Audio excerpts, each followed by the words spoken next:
동학난. 동학난은 고종 31년 1860년 최재우가 창시한 종교인데요. 서양의 천주교를 서학이라 불렀는데 에에 대응하여 동양의 전통 사상과 유교, 불교, 도교 등을 융합한 새로운 사상으로 시작되었습니다.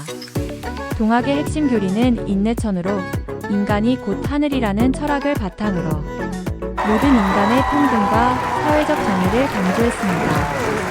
동학의 주요 특징으로는 인내천이라면서 인간이 하늘과 동등하다는 사상으로 인간의 존엄성과 평등을 강조했고, 후천개벽이라면서 기존의 부패한 세상이 끝나고 새로운 이상적인 세상이 도래할 것이라는 종말론적 사상이었으며, 호덕이라면서 동학의 가르침을 널리 전파하여 사회적 불평등과 부패를 타파하려는 운동으로 알려져 있습니다.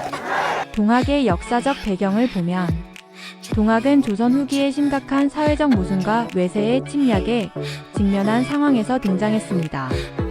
당시 조선은 봉건적 체제와 부패로 인해 민중의 삶이 매우 어려웠고 서양 열강의 압박도 점차 강해지고 있었습니다.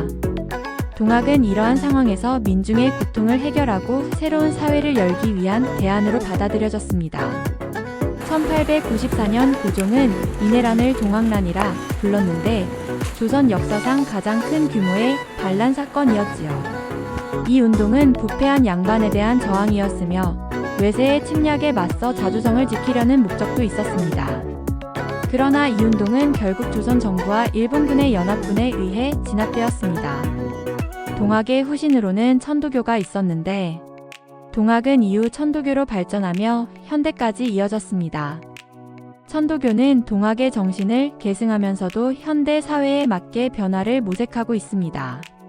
동학난은 고종 31년 동학 교도들이 중심이 되어 일으킨 당시는 반란이었지만 의사의 역사가들은 농민운동이라고 부르고 있습니다. 이건의 발단은 고부군수였던 조병갑의 횡포와 농민들에게 과도한 세금을 요구 일어난 사건으로 1천여 명의 농민을 동원.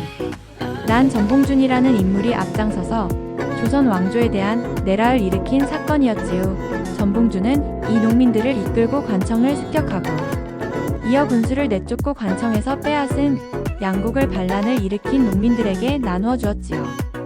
이에 놀란 고종 임금은 1894년 2월 고부밀란을 해결한다면서 이 반란 사건이 전라도 구부로 가서 농민들을 동학교들이 원인이라고 몰아세우며 처형하는 등 탄압을 가하자 그동안 동학 교세를 확장한 전봉준, 김계남 등이 제폭구민 보국 이응이은민이라면서 반란을 일으켜 전라도 태안, 금구정읍, 부안 등을 점령하고 전라도 관아가 있는 전주성까지 점령하게 됩니다.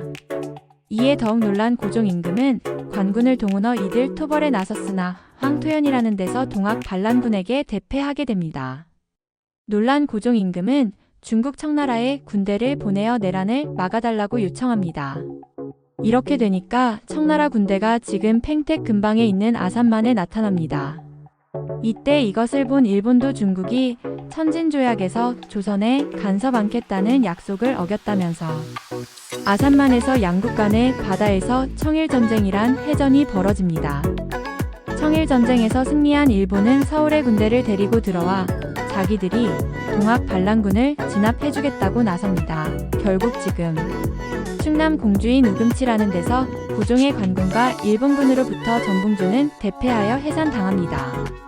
전봉준은 몸을 숨기고 재기하려 했지만 결국 체포되어 4월에 사형당한 사건이었지요. 이 사건을 고종 임금 시대는 동학난이라 부르지만 지금은 동학농민운동이라고 부르고 있습니다. 역사가 시대 상황에 따라서 내란, 반란이라고 부르다가 요즘은 농민운동 또는 민중운동이라고 부르지요. 그래서 요즘은 동학농민운동이라고 부른답니다. 역사적 관점 차이겠지요.